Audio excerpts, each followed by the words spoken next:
or other AM and FMs and shortwave, but it's people spread everywhere. Mexico City and South Korea and Japan and Russia and Germany and Canada and everywhere. I mean, every time there's a mass shooting at Blacksburg, we had a guy across the street, as it was happening, it just whatever it is, we've got the listeners. It's so amazing. Let's take another call. Dr. Rebecca Carley on the line with us. Let's go ahead and talk to Joe in California. Go ahead, Joe. Alex, how are you? Good. How you doing, Alex? Good. Listen, I have unfortunately my brother got caught over there, but he's in Cozumel. He left before this whole nonsense of the Swine, the designer virus took place, and he called. I spoke to him yesterday, and basically, he just about an hour before he spoke, early in the morning, Pacific Standard Time, the hotel employees at the resort at Cozumel were inoculated. They were required to take vaccinations because of what was going on the mainland in Mexico. Yeah, we've been confirming that. That's probably what's giving it to him. Go ahead. Of course. That's number one. Number two, I told him, my brother says, I woke him up years ago, and he said, he asked the employee, hey, can you let me know what the name of the vaccine that they gave you? I'm interested in knowing what it was. So we're trying to find that. He hasn't called me. Secondly, with all this throwing around, and I'm sure you remember this. I was the one that you posted my article. The author, it was entitled "Is Joe Biden the Fortune Teller of Terror?" Do you remember his famous that particular article? I talked about how he said, mark my words, it will not be 6 months before the world tests Barack Obama, likely like they did JFK. Remember, I said standing here in your room, if you do not hear anything else that I said, watch. We are going to have an international crisis, a generated crisis, to test the mettle of this guy. Obviously, I first thought it was a financial crisis, but the way this is going, could this be it? Is this what Mr. Biden, had foreknowledge of? And that was to a group of donors. He didn't know that was being recorded, just like when Obama said, don't worry, we're going to get their guns, these Bible-clutching, clutching, these bitter clingers. And look, my gut tells me it's staged. I just can't tell whether it's a real mega pandemic or not. But imagine the slavery of that. Here in the U.S. and in Mexico, they're just telling employees and medical workers and police, you got to take this shot, when there's no way they've got a vaccine for this unless they already had released it and knew it was coming. Dr. Carley, in every other major case, it's the vaccines that are doing this. This stinks to high heaven, what he's saying about his brother. And I am familiar with your article, sir. It was a great story. His brother in Cozumel. Yes, it's self-evident. How could they possibly have a vaccine ready to go? The only way they could have a vaccine ready is if they made the virus in the first place, most likely released it through a vaccine, as I said. We have to find out where those victims in Mexico, Canada, wherever, the United States, who allegedly traveled to Mexico, did they get a flu vaccine before they left? I'm sure the answer is probably yes. And then they're telling people we have a vaccine for you to take. Just that alone should make these people start asking questions. Wait a minute, how could you have made a vaccine? And how could you have tested it to see if it was safe? As we discussed on the show last time I was on, these homeless people in Poland, many of them died after they were tested with this bird flu vaccine.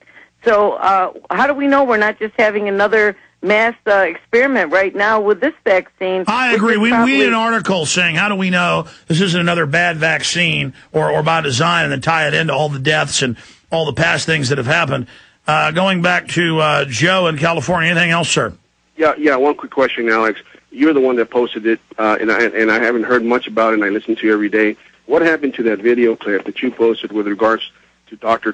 John Carlo, who stated in his press conference, whether he did so intentionally or it slipped out, whichever the case may have been, about this so-called swine flu was cultured, quote-unquote, in a laboratory? No, that was all over the news. It's just in the archives of the site.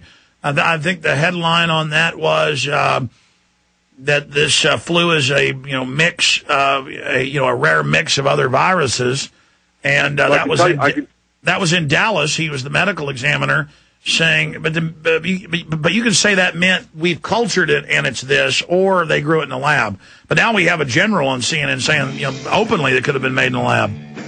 The video clip was put up by you. I saved it, and when I tried to send it to somebody, it had been taken off. That's why I'm bringing it up. Maybe you can just keep posting it so that it Yeah, doesn't we get got lost. 1.5 people running InfoWars, and it's probably some program problem or something, but we'll repost that video. In fact, email Kurt and ask him to repost that medical examiner clip. Final segment straight ahead. Stay with us at Jason Bermas tonight, 9 to midnight Central Standard Time. The Info Warrior with the one, the only, Berming.com. Okay, let's take a few final calls. Kelly in Virginia, then Roland. Roland of Gilead. Go ahead. You're on the air, Kelly. Hi, Alex. How are you? Good. My question is, I'm standing out on my deck right now, and since I woke up this morning, they have been viciously spraying chemtrails over Richmond. Some of them are flying very low, some are flying very high. My question is there any way possible that the swine flu could be dropped via that way? Generally, they spray it at below 2,000 feet when they want to hit you, but they can spray, and they've done government tests that are declassified, thousands of miles away to hit a certain area of the jet stream where it dumps. There's only key areas where the jet stream comes down to close to sea level. Dr. Carley? I totally agree. They could be delivering this in many ways, but the most dangerous way is through a needle. And so that's why people have to do everything they can to get their immune system working. And my most important message to the listeners is do not take the vaccine, no matter what they threaten you with. If enough of us just say no, what are they going to do? That's right. They stage a big crisis. They hype it. They try to get people to go along with what they're doing to set the precedent of their control. Get the word out to everybody what's really going on. And a great place is, again, this radio show, ladies and gentlemen. Thank you so much, Kelly. Roland in Nevada, you're on the air. That's kind of interesting. I totally forgot about the chemtrails, but yesterday, I'm here in Nevada actually, and I was driving out. I've noticed that they've been putting chemtrails on the west side of the skies. The last couple months, it's been here and there, but yesterday specifically, I went out in the afternoon, around 10, 11 o'clock, and chemtrails. I noticed there was a massive amounts of them. And just to make this quick, by 8 p.m., well, I'd say before sundown, so probably about 6 or 7, there was a massive, I looked up and I said, wow, I never saw a tower of a cloud that high here, and it's actually not a cloud that I'm looking at. I noticed a couple more planes, and it's actually completely consumed the valley, and it's amazing. But anyways, back to my point, Alex, I want to thank you for everything that you've been doing. I've came across some things. I know a lot of Bible readers listen to your show as well. And I came across a video on YouTube. This guy was basically breaking down the scriptures of the Bible. Okay, tell us the video because the show's over. Tell us the video. The show's over. Oh, man, I wish I had a link for you. Okay, listen, we're out of time. Call me back tomorrow. I want to thank Dr. Carley for joining us. The website's drcarley.com, Dr. Rebecca Carley. We'll talk to you again soon as this develops. We're preparing for the worst and hoping for the best here. Thank you so much, Dr. Carley. Thank you, Alex. All right, retransmission starts now. Jam-packed first hour on the streams. Inform your friends and family. They can tune in right now at the InfoWars restreams on the audio. God bless. Thank you for listening to GCN. Be sure to visit GCNlive.com today. Hello, friends. This is Alex Jones. I've told you for a long time it's important to be self-sufficient, and today that's more important than ever. We need to be independent, and food and water is the key. You'll never have to stand in a bread line if you have your own bread. You'll never have to go to the Superdome and beg for FEMA to take care of your family in any emergency if you simply prepare. No one is going to take care of your family.